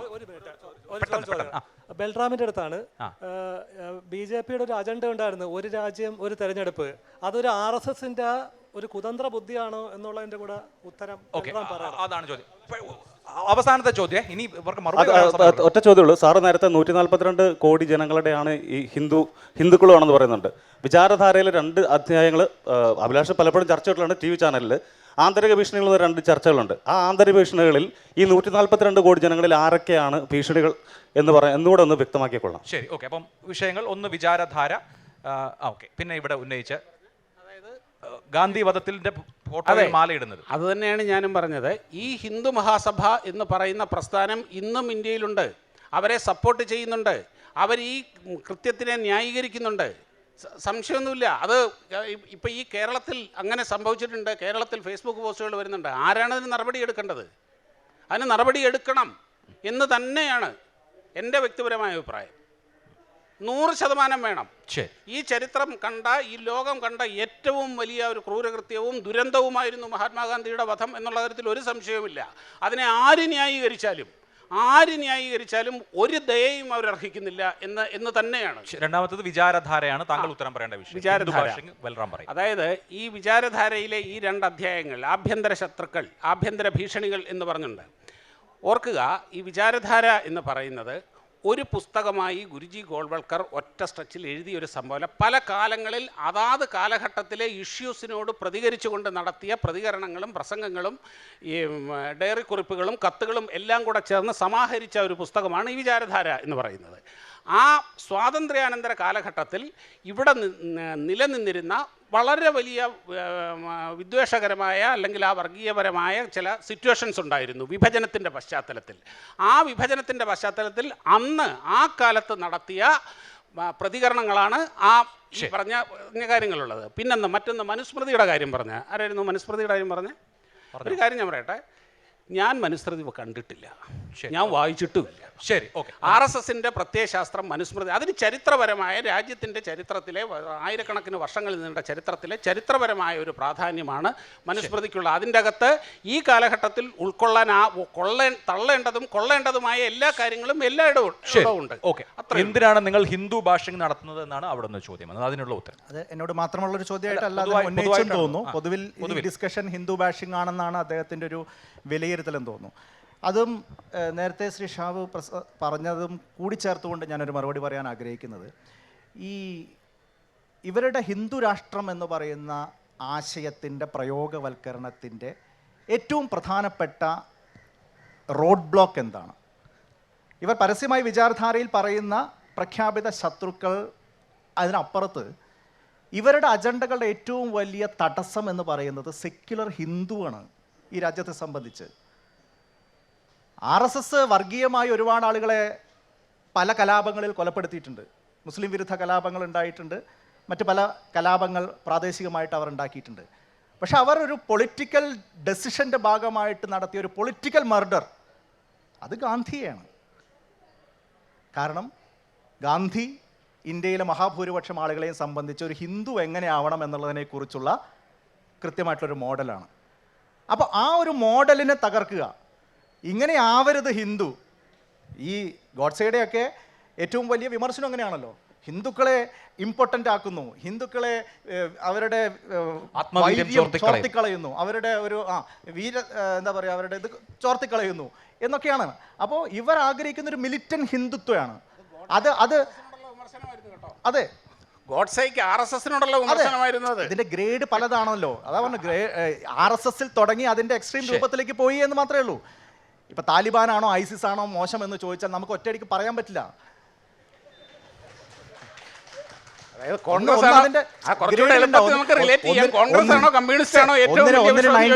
മാർക്ക് കൊടുക്കുമ്പോൾ 95% മാർക്ക് നമുക്ക് കൊടുക്കേണ്ടി വരും. അത്രേ ഉള്ളൂ. അപ്പൊ ഞാൻ പറഞ്ഞു, ആ നിലയിൽ ഇദ്ദേഹത്തിന്റെ ചോദ്യത്തിലേക്ക് ഞാൻ വരികയാണ്. ഇവിടെ ഒരു ഹിന്ദു ബാഷിംഗ് അല്ല സുഹൃത്തെ. ഹിന്ദുത്വ എന്ന് പറയുന്ന ഒരു പൊളിറ്റിക്കൽ ഐഡിയോളജിയാണ്. ഇവിടെ നേരത്തെ തുടക്കത്തിൽ സൂചിപ്പിച്ചതുപോലെ ഹിറ്റ്ലറുടെ നാസി പാർട്ടിയിൽ നിന്ന് പ്രചോദനം ഉൾക്കൊണ്ടുകൊണ്ട്, യൂറോപ്പിലെ ഫാഷിസത്തിൽ നിന്ന് ആശയപരമായിട്ടുള്ള പ്രചോദനം ഉൾക്കൊണ്ടുകൊണ്ട് അതിൻ്റെ സംഘടനാ രൂപങ്ങളും ഈ അടുത്ത കാലത്ത് വരെ അതിൻ്റെ യൂണിഫോം അടക്കം, ഈ കാക്കി ട്രൗസർ എന്ന് പറയുന്നത് ഹിറ്റ്ലറുടെ യൂണിഫോമാണ്.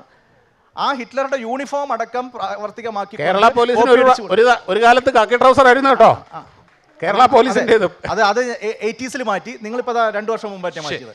ഓക്കെ, അപ്പൊ 80s വരെ കേരള പോലീസും ഹിറ്റ്ലറുടെ ആൾക്കാരായിരുന്നു. നിങ്ങൾ കരുണാകരൻ മുഖ്യമന്ത്രി ആയിരുന്ന സമയത്ത് നിങ്ങൾ എല്ലാ കാര്യത്തിലും ഭാരതീയത പറയുന്ന ആളുകൾ, നിങ്ങളുടെ പ്രചോദനം ഈ കൊളോണിയൽ പോലീസിങ്ങോ, ഇനി പോലീസ് തന്നെയാണെന്ന് വിചാരിക്കുക, ആണെന്ന് വിചാരിച്ചോ. അതിന്റെ ഞാൻ പറഞ്ഞു വന്നത് പോയിന്റിലെ ഏതെങ്കിലും ഈ പറഞ്ഞ ചെറിയ കാര്യങ്ങളിൽ ഡൈവേർട്ട് ചെയ്യരുത്. അപ്പം ഞാൻ പറഞ്ഞു വന്നത്, ഈ ഫാഷിസത്തിൽ നിന്ന് പ്രചോദനം ഉൾക്കൊണ്ടുകൊണ്ട് ഇന്ത്യൻ കോണ്ടെക്സ്റ്റിൽ എങ്ങനെയാണ് ഇന്ത്യക്ക് വേണ്ടിയുള്ള ഒരു ഫാസിസത്തെ രൂപപ്പെടുത്തുക എന്നുള്ള ചിന്തയുടെ ഭാഗമായിട്ട് രൂപപ്പെട്ട ഒന്നാണ് ഹിന്ദുത്വം എന്ന് പറയുന്ന ആശയം. അതിനെ വിമർശിക്കുക എന്നുള്ളതല്ലാതെ ജനാധിപത്യവാദികൾക്ക് വേറെ മാർഗമില്ല. ഹിന്ദുത്വത്തിൻ്റെ ആദ്യത്തെ ഇരകൾ, ഞാൻ വീണ്ടും ആവർത്തിക്കുന്നു, ഇവിടുത്തെ ഇന്ന് ഹിന്ദു സമൂഹം എന്ന് വിശേഷിപ്പിക്കപ്പെടുന്ന ഈ വൈവിധ്യങ്ങളാർന്ന വിവിധ ജനസമൂഹങ്ങളാണ് ഇതിൻ്റെ ആദ്യത്തെ ഇരകൾ. അവരെ വെച്ചുകൊണ്ട് വിലപേശിയാണ്, അവരെ വിറ്റിട്ടാണ് ഈ അംബാനിക്കും അദാനിക്കും വേണ്ടിയിട്ടുള്ള ഈ ഭരണ സംവിധാനം മുന്നോട്ട് കൊണ്ടുപോകുന്നത്. ഓക്കെ, ഇനി അപ്പൊ അത് തിരിച്ചറിയാൻ കഴിയുക എന്നുള്ളതാണ് ഒരു ഹിന്ദു ചെയ്യേണ്ട ഏറ്റവും പ്രധാനപ്പെട്ട കാര്യം. ഇത് ഉത്തർപ്രദേശിലെ ഹിന്ദുവിന് തിരിച്ചറിഞ്ഞു തുടങ്ങിയിട്ടുണ്ട്. ഇത് അയോധ്യ നിൽക്കുന്ന പ്രദേശത്തെ ഹിന്ദുവിന് മനസ്സിലായി തുടങ്ങിയിട്ടുണ്ട്.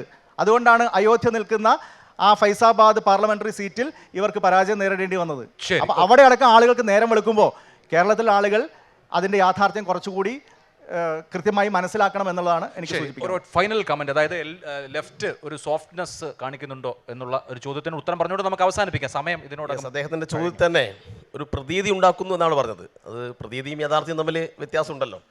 സ്വാഭാവികമായിട്ടും ഇവിടെ ഇപ്പോൾ പറഞ്ഞതുപോലെ ഈ ഹിന്ദു മതം എന്ന് പറയുന്ന അതിൻ്റെ ഭാഗമായി നിൽക്കുന്ന ആളുകൾ, അതും ഹിന്ദുത്വവും തമ്മിലുള്ള വ്യത്യാസം, ഇത് രണ്ടും ഒന്നാണ് എന്നാണ് വളരെ കൃത്യമായിട്ട് ഇവർ സമർത്ഥിച്ചുകൊണ്ടിരിക്കുന്നത്. തീർച്ചയായിട്ടും ഈ ഹിന്ദുത്വ ഐഡിയോളജിക്കെതിരായി രാജ്യത്ത് അതിശക്തമായി പ്രത്യയശാസ്ത്ര നിലപാട് സ്വീകരിക്കുന്ന പാർട്ടിയും അതുമായി ബന്ധപ്പെട്ട പ്രസ്ഥാനവും ഇടതുപക്ഷ പ്രസ്ഥാനമാണ്, കമ്മ്യൂണിസ്റ്റ് പ്രസ്ഥാനമാണ്. അതിനെ എന്തെല്ലാം രാഷ്ട്രീയ ലാഭത്തിന് വേണ്ടി ആരെങ്കിലും താൽക്കാലികമായി ചില സോഷ്യൽ മീഡിയ പ്രചരണം നടത്തി കഴിഞ്ഞാൽ അതിനെയൊന്നും ഭാഗമായിട്ട് നാട് അംഗീകരിച്ച് പോകുന്ന പ്രശ്നമില്ല. അതുകൊണ്ട് RSSനെതിരായി എല്ലാ കാലത്തും ശക്തമായ നിലപാട് തന്നെയാണ് കമ്മ്യൂണിസ്റ്റ് പാർട്ടി സ്വീകരിച്ചത്. അങ്ങനെ ഒരു പ്രതീതി നിർമ്മാണം കൊണ്ടൊന്നും ഇത് അതിനകത്ത് മാറ്റം വരാൻ വേണ്ടി പോകുന്നില്ല. എന്തായാലും 3 ധാരകളിൽ നിന്നുള്ള 3 അഭിപ്രായങ്ങൾ നിങ്ങൾ കേട്ടു. ജനാധിപത്യം അങ്ങനെ അഭിപ്രായങ്ങളുടെ കൂട്ടിമുട്ടലുകളാണല്ലോ. 3 പേർക്കും വളരെ ആരോഗ്യകരമായി സംവദിച്ചതിന് നന്ദി പറയുകയാണ്. ഒപ്പം ഈ സദസ്സിനും നന്ദി രേഖപ്പെടുത്തുന്നു. Thank you.